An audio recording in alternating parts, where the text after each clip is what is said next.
So we had like a husky shepherd mix, maybe something like along those lines, presented for a laceration on her leg. So the owner took her to the park. She was running, cut right the back of one of her rear limbs.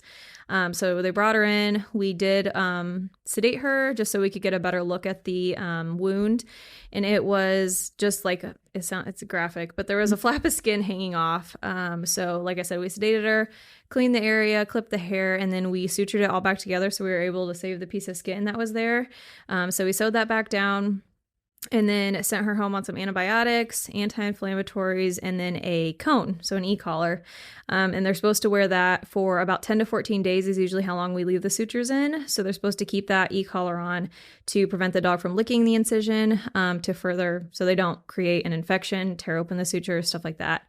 So she was doing well, and then it was exactly a week, I think. This past Wednesday, the owner had texted and said that she had gotten a suture out and that there was a lot of blood. So we had her come back in, and she had opened up the incision again. So it hadn't been that full 2 weeks of healing. So it was still in the healing process. So we actually had to resedate her, debride the wound because it got infected and was all gross, so it wouldn't heal properly if we didn't do that. So we cleaned it up.